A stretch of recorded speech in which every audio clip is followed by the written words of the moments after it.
climbing a tree all day. My fucking hands and my forearms are fucking blasted, dude. It's crazy. Blasted in the mouth. What's up, zoners? This is Tyler, Big Dude Ward, and Jason, the lucky bastard youth will coming at you live from the West Coast. And this is the Fantasy Red Zone, Jason. Huge episode, man. I was looking at strength of schedule. I'm all about that strength of schedule, man. For the fantasy football playoffs and your trade targets. This is going to be a huge trade target show, dude. So this is the first week where I am taking in strength of schedule. We have enough data points to me to start believing in that kind of shit, Jason. So, yeah, man, I'm super pumped up to talk about those. And then we also have our smashes and our crashes, the overperformers, the underperformers. I bet I got four of the crashes on my team, Jason. On my team. So, anyways, we'll talk about that later. And then a lot of those, dude, are trade fours, trade aways. So stick around for that. Huge trade-heavy show, man. Trades in the news. Trades in the trades. Trades in the smashes and the crashes. Jason, I had today off. Hey, man. Shout out to, I would say shout out to Columbus, but fuck that, dude. Shout out to the indigenous people. And Leif Erikson. So anyways, yeah, dude. I was drinking a little bit before the show. Getting pumped up on trades. So, Jason, we need help. Please tell the public how they can help this show. Just look at our subscribers, man. We need more. Put us, add 3 zeros, man. 4 Qs. Ooh, that would be nice. Yeah, if you guys made it this far and enjoy two friends talking about fantasy football, then please subscribe, press the like. We'd like to like. Leave us a comment. Let us know what you think about these trade targets. Do you have any additional players that you would like to trade for or trade away, but unsure? Leave a comment. Ask a question. We'll be there for you. We'll leave the light on. What? Dude, the worst graphic I've ever seen, man. It just had Aaron Rodgers and Josh Allen, straight up Madden, 2000, graphics dancing. Oh. It was 27 touchdowns, and they were just all the dumbest fucking dance. Anyways, if you saw that, it is the second quarter.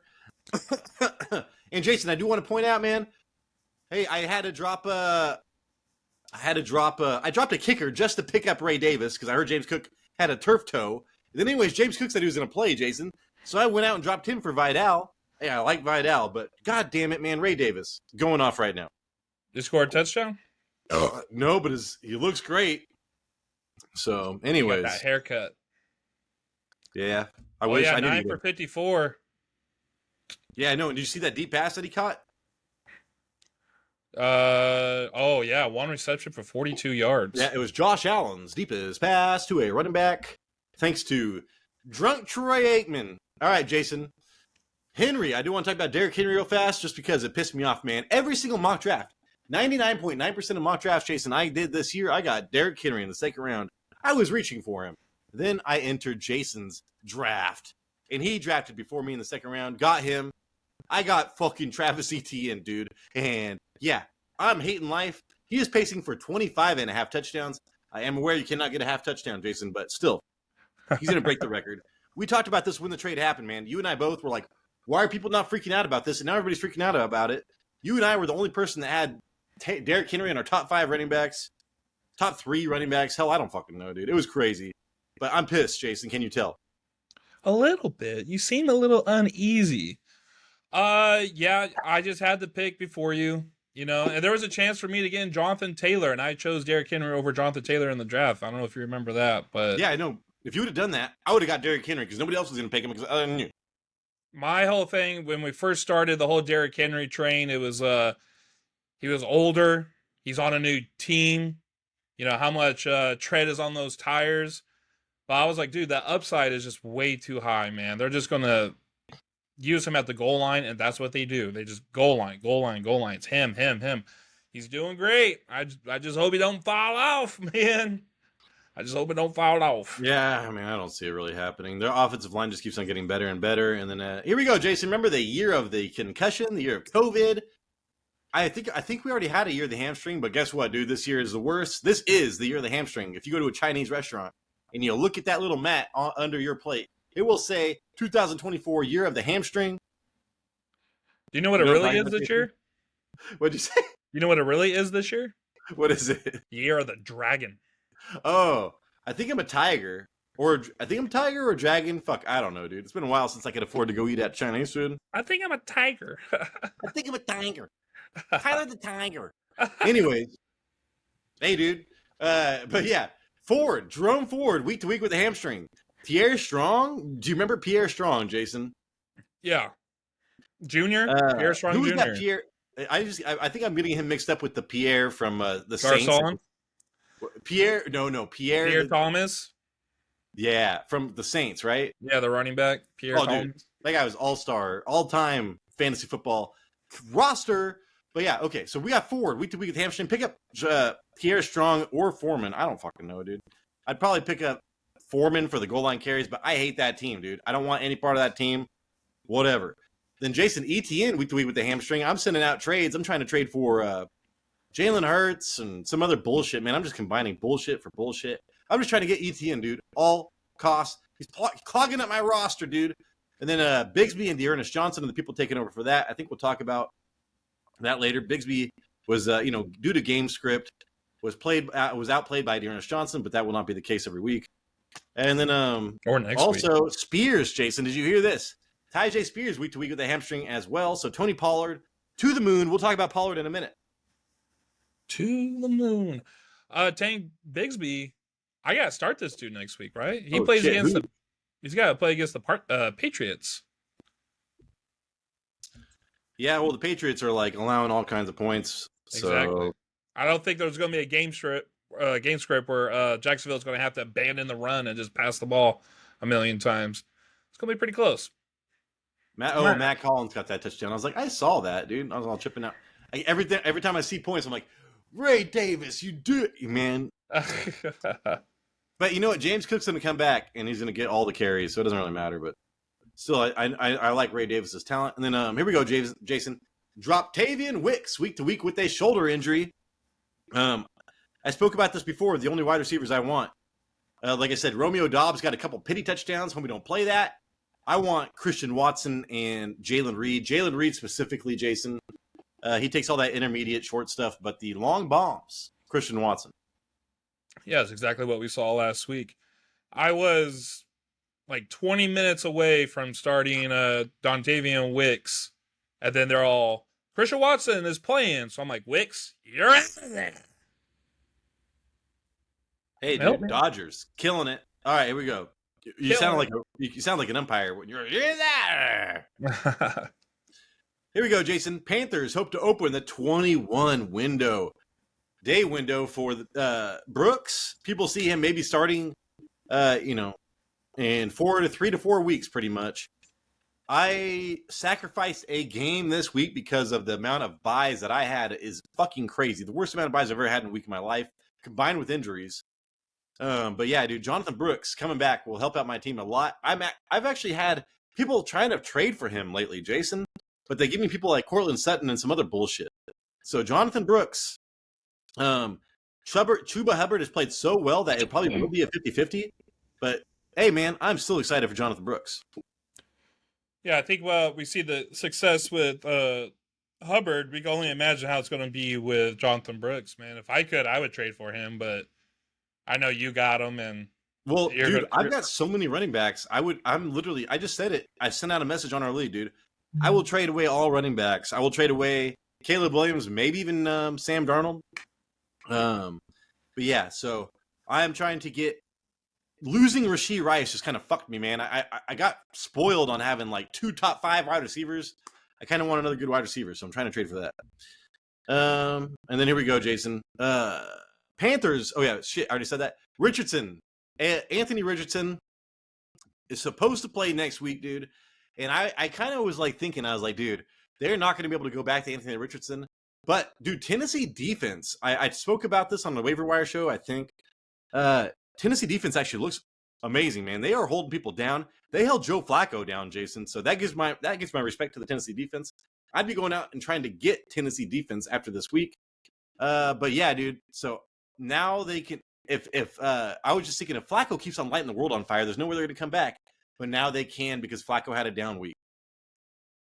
Yeah, Tennessee, I think they just don't get a lot of pressures, right? Dude, but it's like their point total is crazy, and they're right. When they're in people talk about what's his name, dude, from the cornerback they got from Kansas City, Sneed. They need Snead. But hey, yeah. Anyways, dude. Snead. And then, did you see Hutchinson's broken leg video, Jason? Where his leg was all like a wave of jelly. Yeah. It looked like the letter S. I was like, dude, good thing he's wearing a sock where his fucking foot would fall off. Yeah. That looked like I was like, dude, I hate watching that shit. I hate watching that, dude. Did you see when like he mouthed it? He was all, "It's broken." Like, no, I watched it one time, and there were other angles. You want to see other? I was like, dude, that's it. I saw what I had to see, man. So yeah, thank God there was no blood. But dude, I even said, I was like, I walked out on Saw 2, man. I can't handle that shit. Yeah, it kind of sucks too because the Lions were one of the most pressured teams in the NFL. He was literally doubling quarterback pressures than the next up, dude. He was killing it, and now they're talking about trying to get Max Crosby or something because this is their Super Bowl window. But still, dude, they've got to go against the Vikings and the Packers, even in their own division. So I would not break the bank. I would just wait for him to come back. His recovery time is 4 to 6 months, Jason. So he will be back next year. I would do whatever I had to do to get by without trading for anybody and just come back next year with him. Right. And then Jason, last up on the news, Shaheed couldn't miss him some time due to a knee injury suffered in the fourth quarter. That came out a couple hours ago. So week 6, we talked about Bud. So Bud, whatever his name is, with Spencer Rattler is going to get fucking 15 targets next week. Go pick up Bud. Bo? I sound like a drug dealer, Jason. Go pick up Bud. Bo? No, Bud, dude. Bud. The wide receiver. He was on my waiver wire pick. Isn't it Bo Means? Isn't it? It's spelled B-U-D. Thought it was B-O. No, it's B-U-D. Because I was like, I even put him in our waiver wire show, and I put cool name. Bud. Or maybe it's Bub. I can't remember. B-U-B. Oh, you said it was Bub because you're like, B-U-B, Wolverine would like him. Yeah, Wolverine would love this guy. All right, anyways, let's get into our trade targets, Jason. You ready for this? Yeah. What are you thinking? Did I miss any news? No, I'm just like, let me get this dude's name, man. I thought it was... I think it's Bub. It's Bub.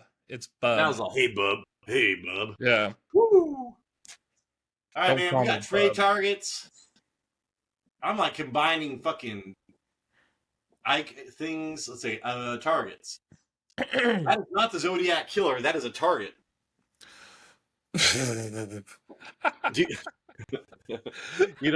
Hey, I do like serial killer movies, man. I remember talking to my wife. I was like, I wanted to put, I wanted to say my favorite movie was Silence of the Lambs, but I didn't want to tell you that. Or Heavyweights. Heavyweights or Silence of the Lambs. I don't know which one. Yeah, definitely two ends of the spectrum there. Hey, dude, Tony Perkis is a psychopath, so I don't know if that's really an opposite end of the spectrum, Jason. That's true. Come here, you devil log. Come here, you devil log. I say that so much when I'm out on hikes with people, Jason. What does he say about breakfast? Like, or activities is canceled, or breakfast is canceled, or something. Breakfast is for winners, or something. due to a lack of effort. Yeah. All right, man. Hey, go watch Heavyweights. As a skinny kid, all I wanted, I went to Christian camp and I had all this candy. I was all, briefcase of candy. Due to Heavyweights. All right, man, we got trade targets, Jason. I'm excited about these. Jahmyr Gibbs is my first trade target. Jahmyr Gibbs and David Montgomery both had 12 rushing attempts against the Cowboys, but Gibbs played 16 more snaps, ran 19 routes compared to Montgomery's 6, and then after back-to-back games without a target. So Gibbs had 0 targets for 2 fucking games. That is unacceptable, dude. I don't know how that's even happening. Gibbs had 5 on Sunday for a 19% target share. He has yet to have more than 84 rushing yards or 34 reception yards in a game this year. This reminds me so much of last year, dude. It reminds me so much of last year. The way they're using him and his just the way he's performing. He has the 5th highest uncatchable rate of the season, Jason, at 30% from Jared Goff. What the fuck, dude? So I expect that to change. And then also, I'm looking at strength of schedule, dog. He has the easiest strength of schedule for running backs. Buffalo, week 15. And then Chicago, who you cannot pass your wide receivers to. They do stop the run, but expect him to get a ton of targets, man, because they have to. And then San Francisco is kind of middle of the road and everything right now. So Gibbs should be coming back hard, man. I want to trade for Gibbs. Your sister owned Gibbs. Will not trade anybody. She already said that. But if you have somebody that will trade away Gibbs, give away everything that makes sense to you to get him. Yeah, Gibbs could be a good pickup. You said, I mean, it looks really familiar from 2023, right? Like, what did it take till week, like 8 or 10, where they're all like, we're going to unleash Gibbs? But also, dude, like, they haven't really needed Gibbs. Been doing pretty well. I know the first 2 games he scored, like 17 points on both weeks, I think. But look, like, I don't know, he had his opportunities against the Cowboys. I mean, he was more in the he was more running routes, but dude, the Cowboys secondary is just so bad. You know, we saw what happened there, 47-9. Hey, Jason, I do want to say, on Reddit today, people were like, yesterday, I was like, why was David Montgomery not higher than Jahmyr Gibbs on the draft to be drafted? We know why. Draft, whatever it was. And I was like, dude, it's because the upside is ridiculous with Gibbs. The playoffs, in the season last year with Gibbs, that's what you're chasing there, man. That's like league winning. Montgomery is solid, and where you got him is actually league winning but if he was that high up, he would just be solid. So that's the difference there, Jason. Well, they kept saying all offseason that Jahmyr Gibbs was going to get a lot more touches than he did in 2023. They kept saying it. They kept saying it, and I'm just like, even the guy who drafted David Montgomery right now, I'm like, yeah, he's doing well, but I think eventually Gibbs is going to take over. But damn, Montgomery's playing well. But it's like, when is this supposed to happen, right? And it does look like it was like the same stuff from last year. So maybe week 10, maybe they might actually switch roles and give Jahmyr Gibbs more opportunity. Jason, do you have any Jahmyr Gibbs trades? Jahmyr Gibbs for CeeDee Lamb. Dude, that's funny because I didn't put it on here. But the Dallas Cowboys have the easiest strength of schedule moving forward for quarterback and wide receiver, Jason. So, I want to trade for CeeDee Lamb, and I think I just don't have the firepower to put that trade together because even the guy that owns CeeDee Lamb in our league loves to trade, and even he said he's like, yeah, I'm going to keep CeeDee Lamb. He's worth too much. It was like a fucking 3rd overall draft pick, dude. So yeah, it's just what you have to do to get him is just pretty tough. All right, what about Bucky Irving, A.J. Brown for Jahmyr Gibbs? Dude, with A.J. Brown, I would rather have A.J. in full PPR. I'd rather have A.J. Brown right now, man, because he has been needed. And I still believe in Devonta Smith, but, new offensive coordinator. And so far, every game that A.J. Brown's played, which is like 2 or 3, he has killed it. So I still like A.J. Brown. The last one, Jahmyr Gibbs, Zay Flowers for Jamar Chase. Oh, damn. I would rather have Jahmyr Gibbs than Zay Flowers. I think I would too. But Jamar Chase, man, I mean, you see what he's doing right now. I was watching that game. He looks like he's going to break out for a 90-yard touchdown on every single play. And I love that. All right, dude. And then on the same team, Jason, Amon St. Brown had a season-low 15% target share against the Cowboys. He's had only 1 week with over 8 targets, dude. And the only thing that's been saving him, like, his owners would be giving him away right now. But he's caught 3 touchdowns, Jason, in the last 3 games. He's got a touchdown every single game. But his yardage, those games, 75 yards, 45 yards, 37 yards. So he's getting no yards. 8 targets or less. He's lucky he's getting these touchdowns, dude. He has the 20th easiest strength of the schedule for wide receivers moving forward, but he is not a wide receiver I really care about with strength of schedule. I even did a show about wide receivers are the people that you don't care about strength of schedule for the most. But he is at Chicago. I care about that. I fucking care about that. Week 16. So that's the caveat there. This is the time where you can trade for Amon St. Brown. So like Gibbs and Brown and St. Brown have been forgotten in this offense, Jason. It's all been Montgomery and Jameson Williams. But if you told me it swung the other way, I would not be surprised at all. Yeah, it looks like he he does better in like shootouts. When the Lions control the game script, it looks like he doesn't get much involved in. Yeah, but he's been saved with touchdowns. I mean, even that touchdown, Tyler, against the Cowboys, like it was straight up garbage time. They didn't. That was just. They That's didn't what need they to do said, that. dude. Because I was on here about comments. I think it was a thread, and they're like, "Fucking Amon-Ra St. Brown, dude. Why was he a first round draft pick? Why he should have been a fourth round draft?" And I was like, dude, if you could trade for Amon-Ra St. Brown and give up what you got in the fourth round or third round or whatever you did, now is the time to do it. This is the lowest he's going to be in a long time. He's got that funny George Kittle Little Caesars commercial. So, have you seen that, Jason? Yeah, is that the catch? Is the catch one? Everybody, George Kittle is like, everybody. Oh, Why don't you do I don't know why I thought it was funny. But hey, dude, Amon-Ra St. Brown is a trade for target right now. All right, Do you I'm have seeing any, a lot trades? I'm seeing a lot of wide receiver for wide receivers with him. Remember, people, all these trades are have been done in leagues, and these are the most recent one. These are kind of like a little bit crazy. Terry McLaurin for Amon-Ra St. Brown. Fair trade. Which is crazy because I really like Terry McLaurin, but like, dude, with Jameson Williams and Sam Laporte, is Sam Laporte ever going to? No. I'd rather have Amon-Ra St. Brown. That's not fair. I'd rather have Amon-Ra. Okay, next I'm up. What'd you do? Cooper Kupp, Diontae Johnson for Amon-Ra St. Brown. Oh, dude, I would no. We'll talk That's about the most Diontae recent Johnson in a one. minute, but I wouldn't do that. That's the most recent one.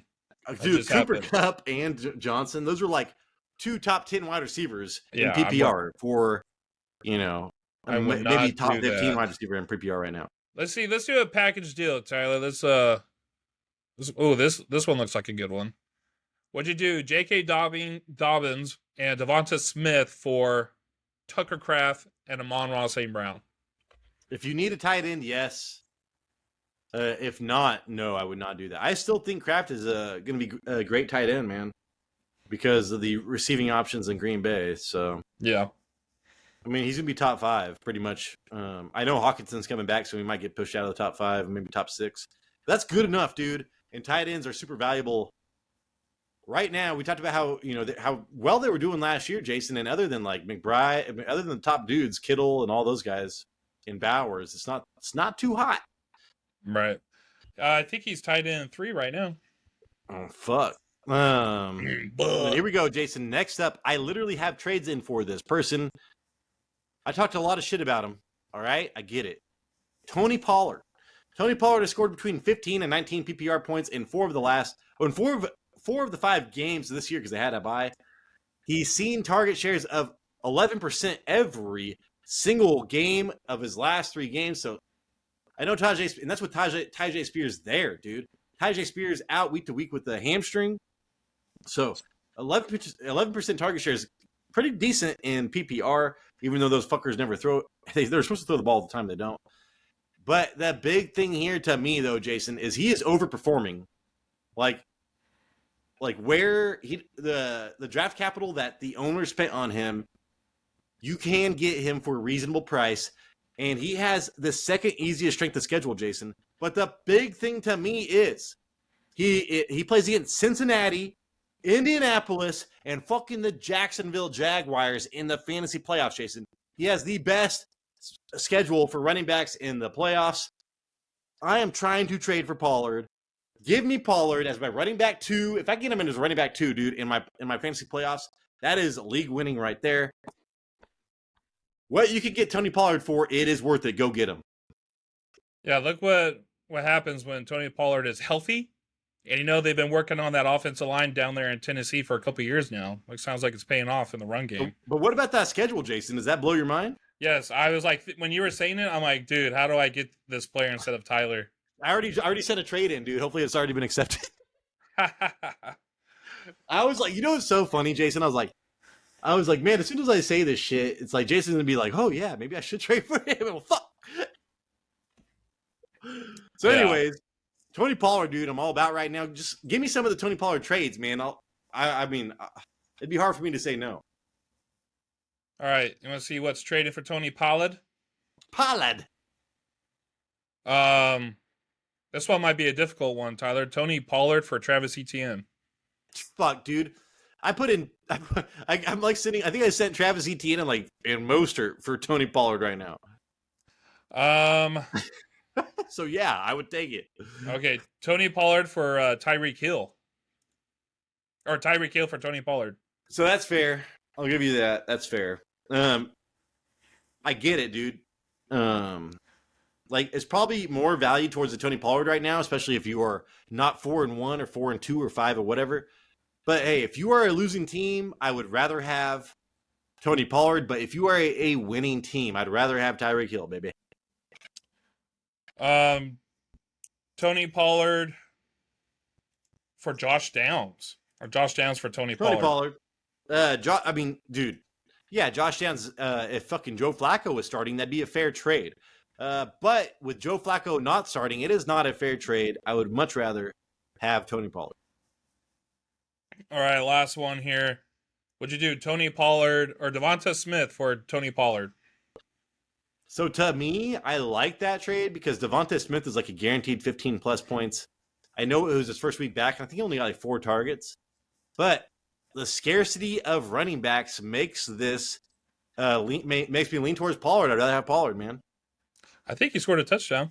If I remember Devonta right. Smith, yeah, but the targets kind of scared me relative to AJ Brown. So I don't know. You gotta remember the Browns do have a pretty good secondary. Dude, their defense has been playing been giving up in the second half, and I even was pointing it out during the waiver show. I was like, man, the Browns are actually playing pretty good defense right now. I got to pay attention to this.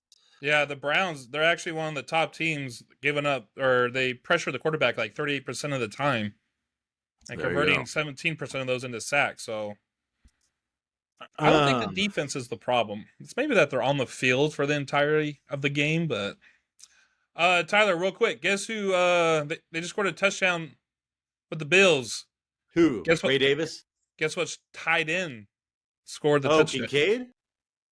Dawson Knox. Oh, dude, I had Kincaid ranked so far down. I mean, the Jets' defense is not playing as well this week. I mean, they played better with Saleh. But yeah, dude. Fucking Dawson Knox. Remember that guy? I've been down on Kincaid since forever. I don't know why people are pushing Kincaid down your throat, but don't believe it. Hey, trade away Kincaid. That's what trade away. I got a comment taken off of. I got banned, Jason, from Reddit for 14 days because I was like, it was a live AMA with Matthew Berry, and I was like, why were you always trying to jam Daniel Dopp down our throats? And I got banned. What? Oh my gosh, dude. Apparently, I shouldn't have said jam down the throats. I don't fucking know, dude. They're jamming you up, bro. You're jamming them up. I'm gonna jam you up. All right, Jason, last trade for Diontae Johnson. 9th easiest strength of schedule for wide receivers, but what really drives it home to me, he has Dallas at home, week 15, that first week of fantasy football playoffs. But then he gets Arizona, who can't stop a fucking anything, dude. And then he gets at Tampa Bay, and that secondary is a shit. So, dude, Diontae Johnson, 10-plus targets and a touchdown, 3 of the 4 games with Dalton. Chicago was the only time that he had a bad game so far with Dalton. But Chicago, you do not start your wide receivers against, period. Right. I told you not to start Brian Thompson Jr., goddammit. And, yeah. So, Jason, to me, Diontae Johnson, if you could try to trade for him, I almost got him for ETN last week. So, Diontae Johnson owners still are not valuing him where they should. Go out and get him before they do. All right. Get some trades in real quick. Bijan Robinson for Austin Eckler and Diontae Johnson. I would rather have. I should have put I forgot about Bijan. Actually, had a good game this week. I should have put trade Bijan away. I would rather have Diontae Johnson and Eckler. Okay, what about Jonathan Taylor for Diontae Johnson and Isaiah Pacheco? Fuck Isaiah Pacheco. I'd rather have Jonathan Taylor. Isaiah Pacheco, best case scenario, is in a fucking 50% timeshare with Kareem Hunt. All right, last one. J.K. Dobbins for Diontae Johnson. That's fair. I love J.K. Dobbins. J.K. Dobbins is a top 10 running back play, and Diontae Johnson's a top 10 wide receiver play in PPR. So that's fair to me. It depends on what you need. Like right now, I'd rather have Diontae Johnson because I don't care about my running backs. Damn. All right. Dude, they just did a 52-yard touchdown to Allen Lazard. Fucking Allen Lazard, dude. I swear to God. He's not startable, but every once in a while he's going to get you that touchdown, man. Crazy. All right, man. I'm going to go trade aways. Are you ready for this? I got some really good trade aways. Yeah. All right, trade away. Jason, DeAndre Swift is overproducing for me right now. I thought he'd only have 2 good games. But hey, he's on his 3rd game, Jason, of killing it. And here we go. I got some good data for him. PPR output, weeks 1 through 3, 5, 8, 6. He was scoring under 8 points a game, pretty much PPR, the first 3 games. Now, 30 points, 20 points, 22 points. The Bears offense has been great, but they've gone against Carolina, the 30th, the Rams, the 31st, and the Jacksonville Jaguars. They literally have gone against the 3 of the top 3, the 3 worst defenses in the league over the last 3 in defensive EPA. So, I mean, how do you judge this? Whenever you're going to trade away somebody, that's it. And guess what, dude? You still have 3 more weeks to trade him away. 4 more weeks to trade him away. Their next 3 opponents, Jason, Washington, Arizona, and New England. But I'm telling you, man, they have to go against. So I'm just saying, if you are going to be bound for the playoffs, you can either wait and trade away Swift. He will be on this list, dude. I'm going to copy and paste this for the next 3 weeks. But he has the 8th hardest strength of schedule, Jason, even with those next 3 games. He's got Minnesota and fucking Detroit in the first 2 weeks of the playoffs. Nah, dog. So those are 2 unstartable games. Trade away Swift within the next month, or you will forever regret it. Yeah, I was actually thinking about that today as well when we were talking about like Caleb Williams. I'm like, dude, Caleb Williams really did struggle in the beginning of the year, and now he's doing pretty well. But look at the teams that he's playing, that he's going up against.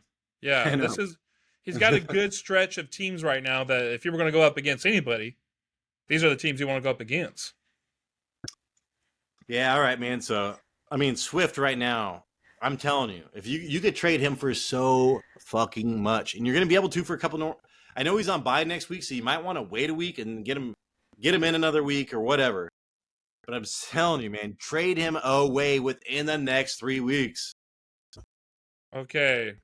DeAndre Swift for T. Higgins. Dude, I would take T. Higgins right now. I mean, I literally would. I'd be fine with that. That's T. Higgins is now we top 15 wide receiver, and he's done this before. Watching that game, he looked fucking like Calvin Johnson, man. It was crazy. Yeah, he's the one getting all the targets, not Jahmyr. He's garbage, man, but when he's healthy, it's pretty damn good. DeAndre and Jason, sorry, but that defense is so bad, he has to be good. Right. DeAndre Swift for Stephon Diggs. I would take I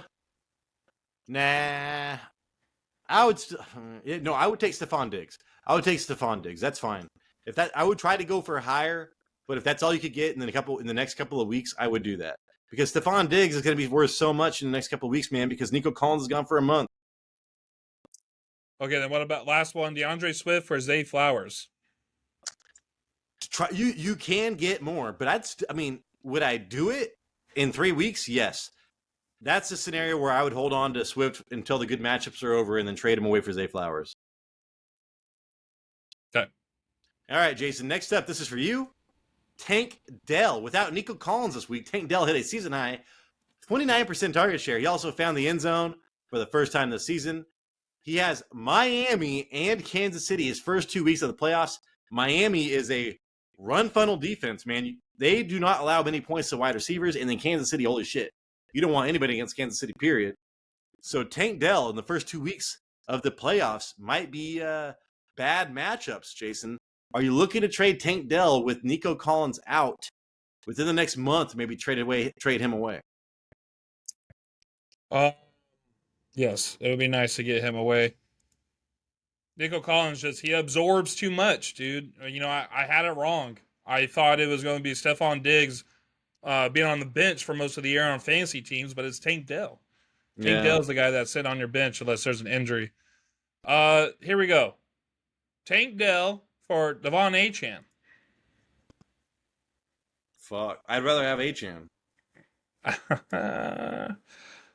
Tank Dell, David Montgomery. I'd rather have David Montgomery. That's a hell of a trade for David Montgomery. I'd rather have David Montgomery. And then, people do like 4-player trades. It's insane. I can't even keep up with it. Would you do Marvin Harrison Jr., Tank Dell for DK Metcalf? Yes, I would do that for sure. DK Metcalf. Oh, the problem with DK Metcalf, dude, go check out his. If you are already set for the playoffs, do not trade for DK Metcalf. He's going against like Chicago and fucking Denver. I don't even know.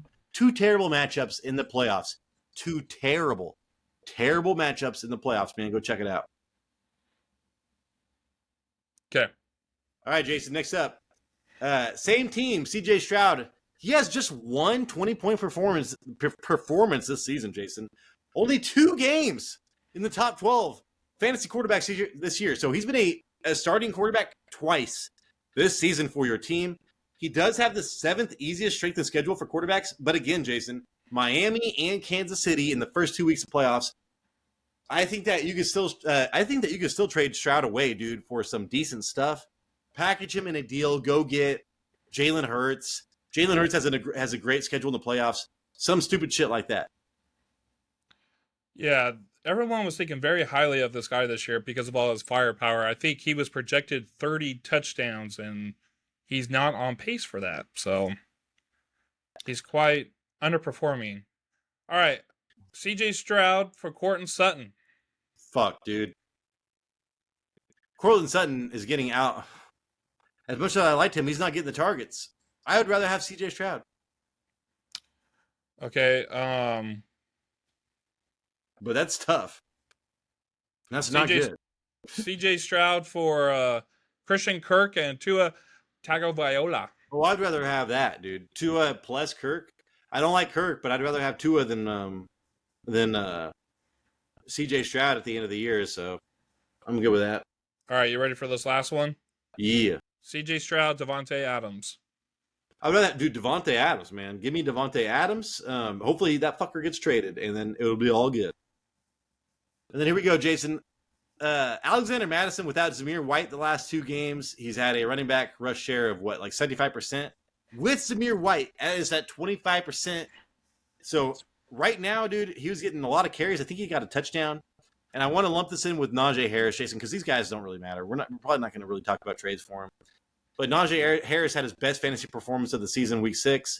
He had 20 points, man, while hitting his lowest running back rushing share. So that was kind of an illusion, Jason. So Najee and Mattison, if you could get rid of those guys while you can, I would. Yeah, it's like some mirage that we saw last week. Dude, because I tell you what, man, there were some moves that Najee Harris did that I thought it was like Cordell Patterson. Did you watch that 15-yard rush that made like every headline?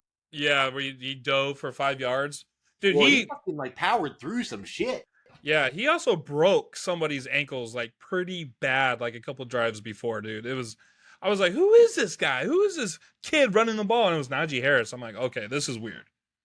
I must be dehydrated and seeing things because I don't believe this. But yeah, but the Raiders are a good matchup for running backs. Oh, right. Yeah. I mean, I would just trade him away. Both those guys, Mattison kind of surprised me, dude, but with against the Pittsburgh Steelers, but still. All right, Jason, let's get into our crashes. We will end with the smashes on some positivity, motherfucker. But hey, dude, this is going to Jason is a Cowboys fan, man. He is gone to a Cowboys game. Flown in. So he's a real fan, man. Never wavered. And now he's got to talk about Dak Prescott becoming a crash, Jason. Yeah, these are tough times, dude. It's going to get better. Where am I at? Where's my notes? Okay, so he scored 3 points, Tyler. He scored 3 points. 17 for 33, 178 yards and 2 interceptions. 51 completion percentage. That was minus 10.5 completion percentage above expectation. Prescott was sacked 4 times, pressured close to 20 times. That offensive line did nothing against the Lions. They weren't even there. Even when Hutchinson left the game, Prescott was still pressured and even was sacked. He got booted out of the game mid fourth quarter. He did get Lamb involved early, but it didn't last all game. I think Lamb still did pretty well. I think overall he had like 15 points, 17 points. But it's not looking good for Dak. It's not looking good for the Cowboys. Not looking good for the offensive line.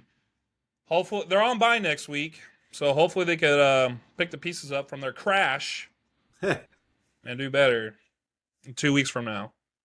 Yeah, and Jason, I'm just looking at, like I said, dude, Dak Prescott, the number one strength of schedule moving forward. So if I could trade for CeeDee Lamb, and if Dak Prescott hits your waiver wire, pick him up. There's a chance of that, dude. Jalen Hurts and Daniel Jones and Will Levis are the only people on that tier with great schedules. Then it goes Baker Mayfield and Sam Darnold and stuff like that. But Dak Prescott should be breaking out, man. Am I tripping? He should. He should, right? But He should. I would fucking think so, dude. But their offensive line stinks right now, and if they're going to go up against a defense that is great at pressuring the quarterback, he's going to struggle. Plus, Jason, their defense is so bad; he's not getting the opportunities they got last year. I was listening to Eric Mangini just talk so much shit about that defense, man. How the defensive linemen aren't even getting set in time. Whereas it just seems like Zimmer and the pursuit of the ball is bad. I don't know, man. This whole Zimmer experiment I thought was going to be good. It is not good. So that is playing a factor as well. Yep. And then here we go, dude. Talking about this motherfucker. This is what's going to be a super trade target for me. Saquon Barkley, dog. He only has a touchdown in 2 of 5 games this year. Right. He scored 7 points. Saquon Barkley scored 7 points. 18 for 47, no touchdowns, 2 receptions for 7 yards on 2 targets. His yards per carry was a terrible 2.6 with a minus 1.27 in expectation per attempt. That is horrible. We want better from this elite player. He didn't take advantage of what the defense gave him. Barkley saw Amon in the box 44% of the time. Browns, I guess their plan was to focus on stopping him, and it did work. I'm surprised because the Browns allowed a lot of rushing yards the last 3 games. I think they've given up the second most rushing yards the last 3 games. Next week, Barkley is at the Giants, who ranks 19th in running back scoring. But, Tyler, it's a revenge game, dude. You got to play him. Yeah. You play your studs anyway. Ray Davis is leading in rushing yards and pass and receiving yards for the Bills right now. God damn it! All right, man. Like I said, he scored a touchdown in 2 of 5 games this year. Go trade for him if you can.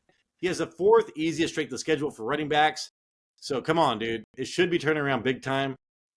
But the thing that is pretty crazy, Jason, is I think that Jalen Hurts is running more than he ever has in his fucking career. He's averaging like 14 rushes a week right now.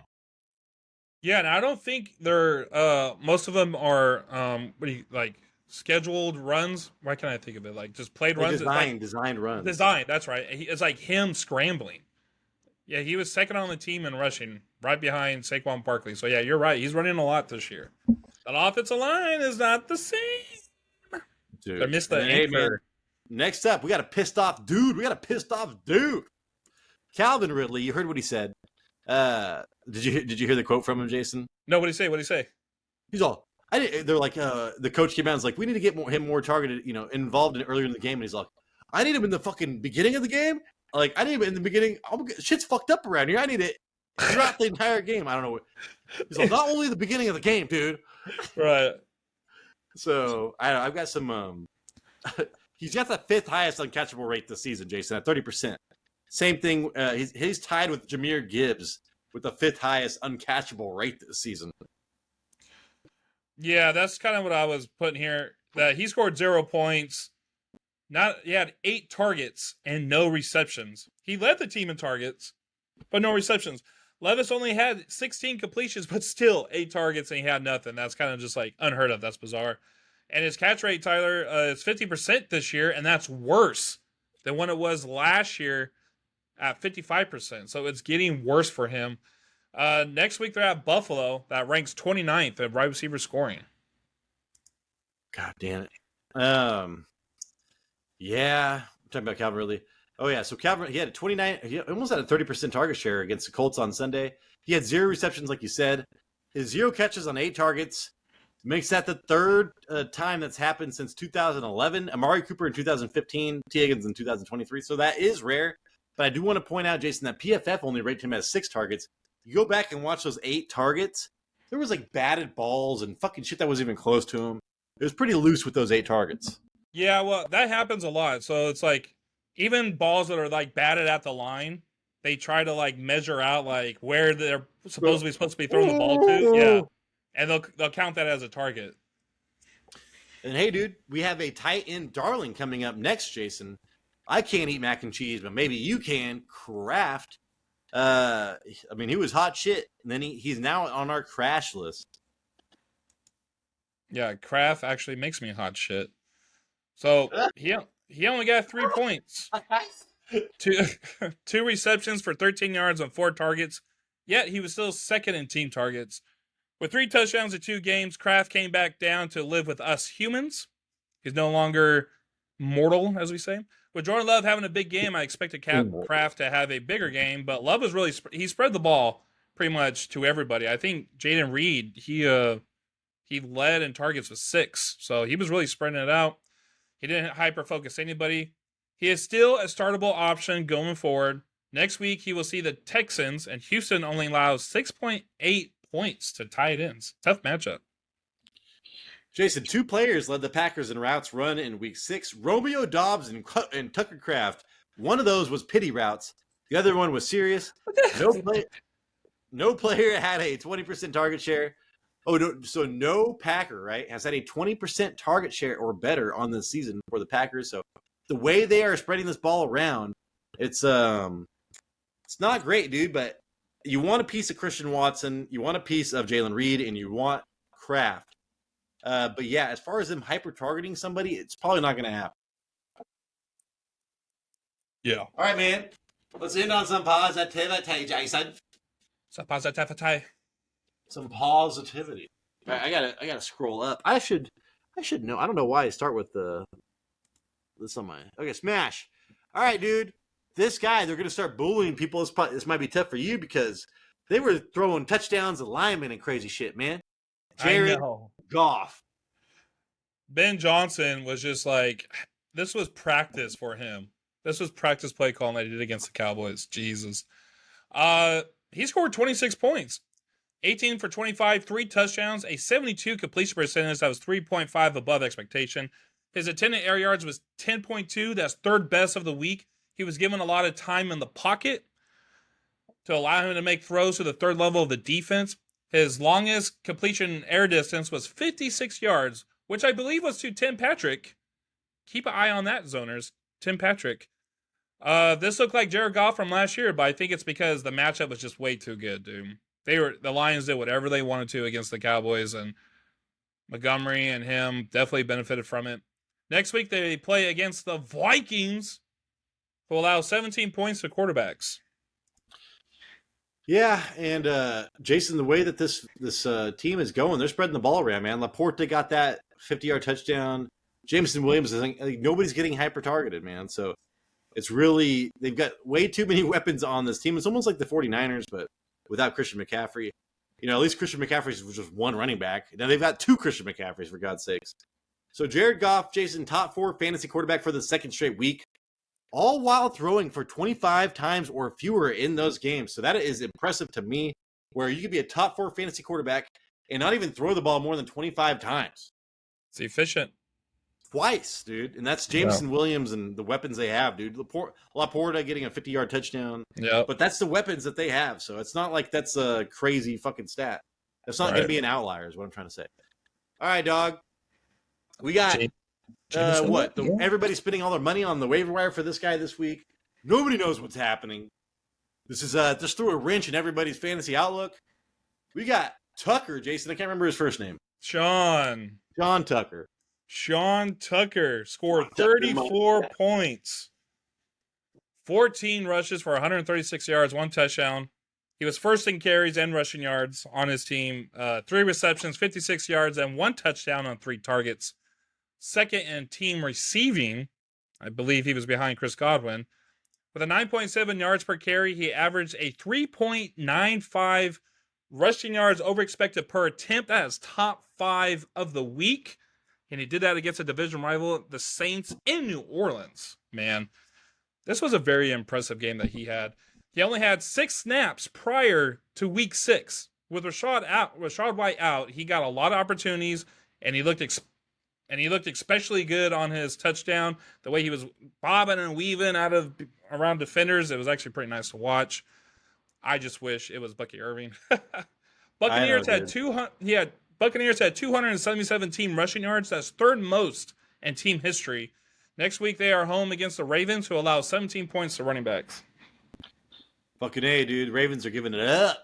They do not allow. I think they're doing pretty well against the pass, but not against the running backs. I'm waiting for my cat just to knock down all my lights. Thank God she did not. But yeah, dude, Irving and Tucker both ended the week 6 with 14 carries. Tucker had 3 targets. Irving only had 2. Irving, however, played 21 more snaps and ran 14 more routes. So he had a lot more opportunities. And yeah, dude, Tucker had the most rushing yards in the NFL this week. So Tucker, go get him just to see what happens, man, on your waiver wire. But who knows? I'm like the sentiment yesterday on the Reddit, Jason, was they need to trade away Rashad White and then just keep this going. Make Bucky Irving the main early down back, and Tucker they change the pace back. Yeah, I agree. When I was watching this, I'm like, dude, why do they even have Rashad White? This duo right here, they look so good in that backfield. And we got to remember, the Saints, they're not bad against the run. They're decent. They're middle of the pack. And they just gave up 277 yards, dude. Like, Rashad White, they got to do something about, trading this dude away. They have their 2 running backs that they could use. And Sean Tucker and Bucky Irving. Did I send you a picture of my zucchini? What are those? Isn't that crazy? That is crazy. Did I send you a picture? No, man. You could. I'm gonna make a bunch of zucchini. I'm gonna make zucchini bread and fritters and shit. But I did not know that was even there. The plant was growing on the side of the planter. I didn't know. I was like, "What the fuck is this?" Pretty awesome though, man. At least I did something this year. All right, dude. Moving forward, I want to talk about Keenan Allen, and this pissed me off because I am a DJ Moore owner. But people talked about Odunze in the beginning of the year, but Keenan Allen was always destined, Jason, to be the possession slot receiver for this guy. Right. And just a little shout out to Chris Godwin because he actually led all wide receivers in points scored, but he's killing everybody. Yeah. But we wanted to give Kellen Allen his due because he scored 21 points, 5 receptions, 42 yards, 2 touchdowns on 5 targets. He was tied with Cole Kmet and DJ Moore in team targets. He caught everything thrown at him. He caught everything thrown at him. For his second touchdown, he had to turn his body into like kind of a corkscrew. It was pretty impressive. I don't know if you can tell me about. I was trying to do a corkscrew in the chair, and I just pulled my back. His highest scoring game was 6.9 in week 1. So these are all season highs this week. He had a 37% of his team air yards. His targeted air yards was 7.8. So he didn't produce a lot of yards, or actually he didn't produce really much any yards after the catch. My issue with this, Tyler, is this kind of looked like it was just like a scheme to target the middle of the field against Jacksonville, because Kmet did just as good working in the middle of the field. He also had 2 touchdowns and 5 or 6 catches. That's a good call. I'm not expecting this every week. But next week, I still like DJ Moore, and I watched. I think it was an interception or something that was targeted for DJ Moore deep. Like, it would have been like a 50-yard touchdown. So I was still encouraged by that for DJ Moore. But you're right, and I was just listening to sports radio today. Caleb's 2 best throws were in the end zone to Keenan Allen. Yeah. So they said those were the best. Those were the 2 best. Oh, that's Matt Hasselbeck. He's like, yeah, those were the 2 best throws I've seen him make this year. They're on bye next week. Yeah, so I mean, if you want to, I still had him on the waiver wire show. I was like, go pick him up for $10 because things are turning around. But I think, he's got a terrible playoff matchup. So if you want to trade him away like what I'm doing, go ahead and do it. And then here we go, Jason. Evan Ingram. I had him ranked like in the top 6 this week, and I felt good about it. So I'm glad that he actually did well. Yeah, it's nice to get a little Evan Ingram sighting. He he scored 19 points. I also want to say that there were other tight ends who scored more, but it was nice to actually see Evan Ingram do something. If you put him in, he definitely helped your team this week. 10 receptions, 102 yards on 10 targets. Led the team. His targeted air yards was 5.8, so very close to the line of scrimmage. If that means anything, maybe Trevor Lawrence was getting pressured a lot again, like he does every game, with only 15% of his team air yards. So these stats are normally tied to quarterbacks being pressured all games, right.